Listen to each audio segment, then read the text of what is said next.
할렐루야, 오늘도 좋은 날입니다. 잠언 12장 말씀 묵상입니다. 오늘은 훈계를 듣는 겸손한 마음이라는 제목으로 말씀을 나누도록 하겠습니다.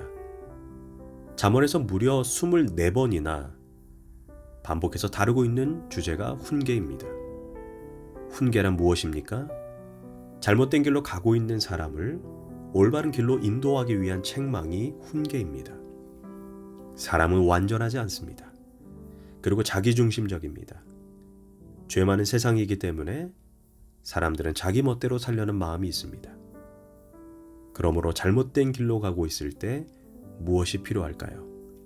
안 돼! 그러지 마! 라고 말해줘야 합니다. 이것이 훈계입니다. 그러나 갈수록 훈계를 들으려 하지 않습니다. 포스트 모더니즘 시대는 절대적 가치를 부정하는 세대입니다. 내가 옳다고 생각하는 것이 진리입니다. 성경은 말합니다. 말세가 되면 사람들이 바른 교훈을 듣지 않고 자기가 듣고 싶은 것만 듣는 시대가 온다라고 말합니다. 즉 올바른 책망을 해도 듣지 않는 시대가 올 것을 경고한 것입니다. 그러나 내가 듣고 싶은 말, 내 귀를 감미롭게 하는 말만 들으려 하는 사람은 어리석은 사람입니다. 그는 얼마 가지 못해 현실을 직시하지 못하므로 반드시 망하게 될 것입니다. 때론 내가 듣고 싶지 않은 말, 내 자존심을 건드리는 말까지 들어야 내가 성장하는 것입니다. 먼저 훈계를 어떤 태도로 들어야 하는지 살펴보도록 하겠습니다. 첫째, 훈계를 좋아하는 자는 지식을 얻게 됩니다. 1절에서 훈계를 좋아하는 자는 지식을 좋아하거니와 징계를 싫어하는 자는 짐승과 같으니라. 훈계를 좋아하면 내가 보지 못한 연약한 부분을 직시하게 됩니다. 사람은 생각보다 자신에 대해 잘 모릅니다. 누군가 나에게 주는 훈계를 곰곰이 묵상해 보면 내가 보지 못한 부분을 보게 되고 내가 반복하는 실수를 하지 않게 됩니다. 그로 인해 더 높은 판단력과 더 좋은 분별력을 가지게 됩니다. 누군가가 너 그렇게 하면 안 된다, 이렇게 해라 라는 말을 잘 들으면 자기의 지식이 됩니다. 그만큼 성장하고 지혜로워집니다. 무엇보다 하나님의 훈계의 말씀에 아멘으로 반응하여 그 훈계를 초석으로 삼고 살면 얼마나 지혜로워지겠습니까? 반대로 훈계를 거부하는 것은 더 높은 가치관을 얻기 위한 사랑의 매와 채찍을 거부하기에 본능대로 살려고 하는 짐승과 다를 바가 없는 것입니다. 금지된 곳에 사자가 들어가서 큰 가시에 찔렸다고 합시다. 발에 박힌 가시 때문에 괴로워합니다. 어떻게 해야 할까요? 사자를 묶고 가시를 빼주어야 합니다. 그래야 치료가 됩니다. 하지만 사자 입장에서 자기 몸을 묶어놓고 가시를 빼려는 행동은 어쩌면 자기를 괴롭히는 것으로 생각할 수 있습니다. 하지만 가시를 빼려는 것은 사랑입니다. 그러나 가시를 빼려는 훈계를 거부하고 도리어 자신의 자존심을 상하게 했다 해서 치료하는 사람을 잡아먹는다면 그는 짐승이 되는 것입니다. 짐승이 된다는 것은 아무 통제도 받지 않고 본능대로 살겠다는 것입니다. 그래서 훈계를 좋아하면 참지식을 얻지만 훈계를 싫어하면 짐승이 되는 것입니다. 둘째, 훈계를 받아들일 때 은총을 잊게 됩니다. 2절은 말합니다. 선인은 여호와께 은총을 받으려니와.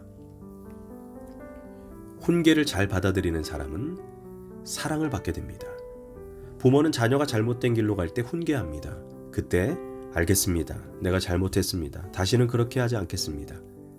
이렇게 자녀가 수용하면 실수해도 사랑스럽습니다.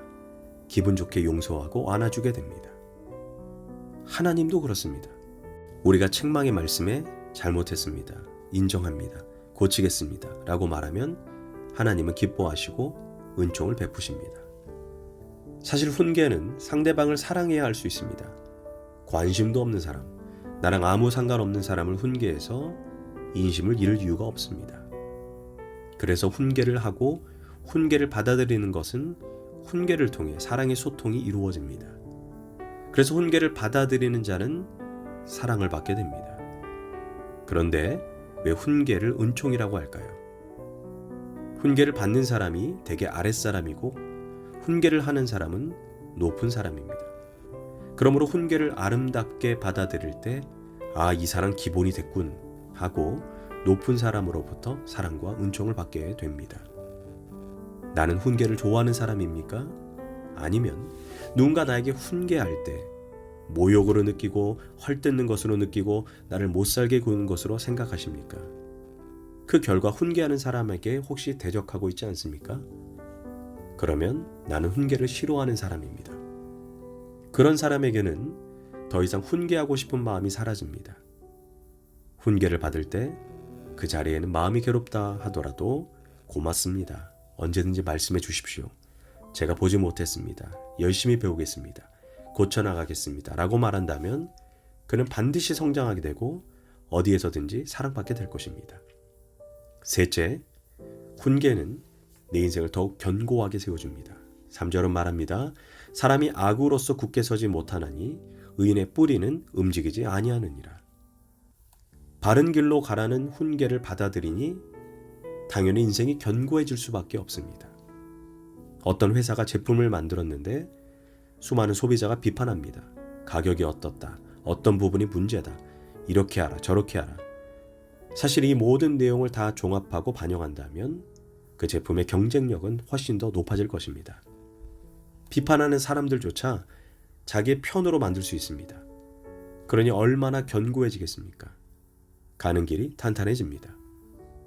기독교 미래학자 레너드 스위트는 이렇게 말했습니다. 창의성은 잡음 속에서 생긴다. 무슨 말입니까? 바로 소비자의 잡음, 불만을 듣는 가운데 창의성이 생긴다는 것입니다. 그래서 성공하는 기업은 반드시 소비자의 불만을 귀담아 듣고 감사하고 시스템을 바꾸어 나갑니다. 앞으로 성공하고 미래를 잘 헤쳐나가려면 훈계의 소리를 아름다운 음악의 소리로 들어야 합니다. 그런데 훈계의 듣기를 거부하면 나중에 반드시 사건이 빵 하고 터지고 더 큰 손실을 얻게 되는 것입니다. 자, 그럼 반대로 훈계는 어떤 태도로 해야 할까요? 첫째, 훈계는 어진 마음으로 해야 합니다. 4절에서 어진 여인은 그 지아비의 면류관이나. 훈계도 지혜롭게 해야 합니다.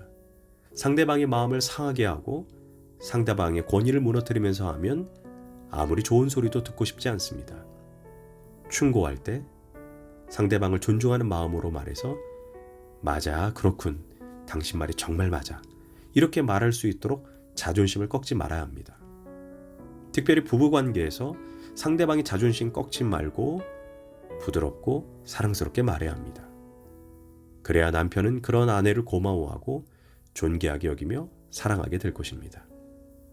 둘째, 정직한 훈계를 해야 합니다.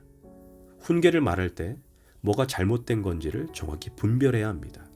그냥 다 마음에 안 들어, 내 죄를 내가 알렸다, 이러면 훈계가 되지 않습니다. 자기 성질에 못 이겨서 신경질 내는 것밖에 안 됩니다. 어제 너가 한 그 행동은 이런 면에서 잘못된 것이다. 그렇게 하지 말았어야 했었어. 이렇게 구체적으로 말해줘야 합니다. 자녀에게도 훈계할 때도 성적이 이게 뭐야? 발로 시험 쳤냐? 내가 창피해서 못 살겠다.